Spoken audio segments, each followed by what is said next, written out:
कि प्रधानमंत्री मोदी चूंकि जापान में हैं और पूर्व प्रधानमंत्री शिंजो आबे का आज राजकीय सम्मान के साथ अंतिम संस्कार किया जाएगा। शिंजो आबे के स्टेट फ्यूनरल टोक्यो में हो रहा है। निप्पॉन बुडोकन कम्युनिटी सेंटर में ये जो अंतिम संस्कार है राजकीय सम्मान के साथ किया जा रहा है। प्रधानमंत्री मोदी भी अपने खास दोस्त शिंजो आबे को आखिरी विदाई देंगे। इससे पहले जी न्यूज पर आपने सुना था कि प्रधानमंत्री ने किस तरह से शिंजो आबे को याद किया था और साथ ही प्रधानमंत्री मोदी के अलावा 100 से ज्यादा देशों के प्रतिनिधि शामिल हुए हैं वहां पर। शिंजो आबे की 8 जुलाई को हत्या कर दी गई थी। इसके बाद पारिवारिक तौर पर शिंजो आबे का अंतिम संस्कार 15 जुलाई को हुआ था। शिंजो आबे के अंतिम संस्कार में शामिल होने से पहले पीएम मोदी ने जापान के प्रधानमंत्री फूमियो किशिदा से मुलाकात की थी। प्रतीकात्मक अंतिम संस्कार आप इसे कहिए, क्योंकि राजकीय सम्मान के साथ आज ये विदाई शिंजो आबे को दी जा रही है। हालांकि उनका अंतिम संस्कार उनके पारिवारिक तौर पर यानी बौद्ध धर्म के अनुसार 15 जुलाई को हुआ था और उसके बाद प्रधानमंत्री किशिदा ने यह ऐलान किया था कि राजकीय सम्मान के साथ उनका अंतिम संस्कार आज होगा।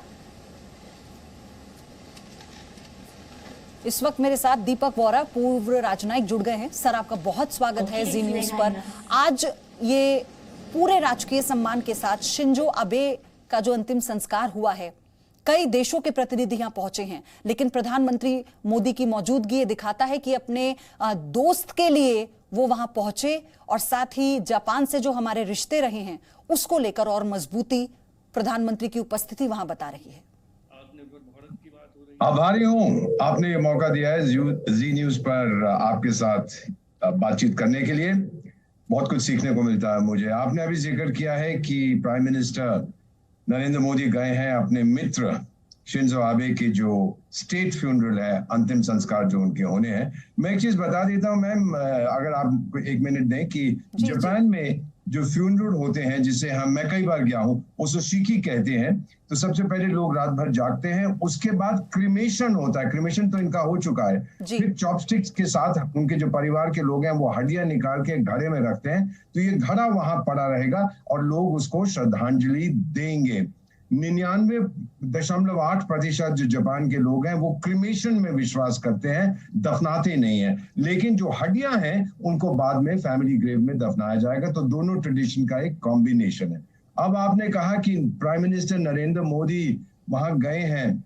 मैं इतना कह सकता हूं कि मुझे 50 साल हो गए हैं डिप्लोमेसी में। मैंने इस तरह का पर्सनल जो रैपोर होता है, जो दोस्ती होती है शिंजो आबे साहब और नरेंद्र मोदी साहब के बीच में, जो मैंने देखी है और कभी नहीं देखी किन्हीं दो नेताओं के बीच में। जापान बहुत जल्दी बुढ़ा हो रहा है। मीडियन एज वहां की 49 साल है, यानी आधे जापानी 49 से कम है, आधे जापानी 49 से ज्यादा है। हम दुनिया का सबसे जवान देश है, 29 साल हमारी मीडियन एज है। आधे भारतवासी 29 से कम है, आधे उससे ज्यादा है। तो कुदरत ने भी ये कोशिश की है कि हमारी जो पार्टनरशिप हो, नेचुरल पार्टनरशिप बने। आप ये भी जानते हैं कि अब इंडियंस बहुत संख्या में जापान जा रहे हैं, वहां पे उनकी जो लेबर शॉर्टेज है उसको मीट करने के लिए। दूसरा, आप ये भी जानते हैं कि शिंजो आबे नरेंद्र मोदी साहब की तरह अपना दिल साफ करते थे। कहते हैं अंग्रेजी में war his heart on his sleeve. वो बताते थे कि ये हकीकत है। और उन्होंने ये देख लिया था कि अमेरिका जो है वो हमारे इलाके से, हमारे एरिया से हट रहा है। तो कहने लगे कि फिर चीन को कौन कंट्रोल कर पाएगा, और कहने लगे कि सिर्फ भारत चीन को कंट्रोल कर सकता है। इसीलिए उन्होंने ये प्रस्ताव रखा कि क्वाड का निर्माण हो, ताकि अमेरिका भी कमिट हो जाए। ऑस्ट्रेलिया भी बोला कि मैं भी आना चाहता हूं, और भारत और जापान उसके अंदर है। तो ये बहुत उनकी फोर्स साइड थी कि चीन को कंट्रोल करने के लिए हम 4 देशों की नेवीज को आना पड़ेगा, सिक्योरिटी होगी, कोऑपरेशन होगी, ये वगैरह सब देख रहे हैं। अब ये जो आप तस्वीर इस समय देख रहे हैं, वो जो घड़ा है, अर्न जिसे हम कहते हैं, वो आगे दिया जा रहा है। अब जाके उसको रखा जाएगा। तो मैम, ये जो दोस्ती उन दोनों के बीच में थी, ये एक तरह से दोनों अपने देश से बेहद प्यार करते थे। Shinzo he was Japanese to the core. जैसे कहते हैं कि Narendra Modi is Indian to the core. और आज अगर भारत के प्रधानमंत्री वहां गए हैं ये कहने के लिए कि मेरे मित्र, तू तो चला गया, लेकिन जो बुनियाद तूने रखी है हमारे दोनों देशों के बीच में, जो संबंध हैं, वो हमेशा के लिए रहेंगे। अब मैम, कुछ दिनों के बाद जब ये सब समाप्त हो जाएगा यहाँ पर, तो फिर ये जो घड़ा है इसको ले जाया जाएगा जिसमें इनकी हड्डियां पड़ी हैं और इसको फैमिली ग्रेव में दफना दिया जाएगा। ये बहुत ही खूबसूरत ट्रेडिशन है जापान का। और मैं जानता हूं कि पीएम साहब नरेंद्र मोदी साहब को बहुत दुख हुआ था जब 80 दिन हो गए हैं जब शिंजो आबे का कत्ल किया गया था। तो उन्होंने बस यही कहना था जो शुरू में भी उन्होंने कहा था कि ये एक ऐसा व्यक्ति था, मेरा मित्र था और एक टावरिंग ग्लोबल स्टेट्समैन था, आउटस्टैंडिंग लीडर, एक बहुत अच्छा एडमिनिस्ट्रेटर था और मेरा दोस्त मुझसे चला गया। इससे बड़ी श्रद्धांजलि कोई क्या दे सकता है। तो मुझे बहुत अच्छा लगा, मैं भी भावुक हो जाता हूँ ये देखकर। मैं मिला हुआ था शिंजो आबे को कई बार, बहुत ही नेक इंसान थे। सर, शिंजो आबे के बारे में तो ये भी कहा जाता है ना कि जापान को लड़ना, एग्रेशन में अपनी बात को रखना उन्होंने सिखाया, वहां की पॉलिटिक्स को उन्होंने बदला, वहां के लोगों के मन में जो भय था उसे उन्होंने निकाला और ये बताया कि कैसे अपने पैरों पर खड़ा होकर इकोनॉमिकली भी और शक्तिशाली देश बनने के साथ ही आगे कैसे बढ़ना है। जापान का जो पैसिफिस्ट कॉन्स्टिट्यूशन की लोग बात करते हैं वो जापानियों ने नहीं लिया था, वो तो अमेरिकियों ने थोपा था उनपे सेकेंड वर्ल्ड वॉर के बारे में। तो कहा गया था कि जापान कभी मिलिटराइज नहीं करेगा, सेल्फ डिफेंस फोर्सेस कहते थे, सेना नहीं बनाएगा। पर हल्के हल्के जापान जब देखने लगा अगर मैं कुछ नहीं करूंगा, मैं अमेरिका पे डिपेंड करूंगा और एक दिन अमेरिका मुझे छोड़ के चला गया तो मैं तो बिल्कुल एक्सपोज हो जाऊंगा।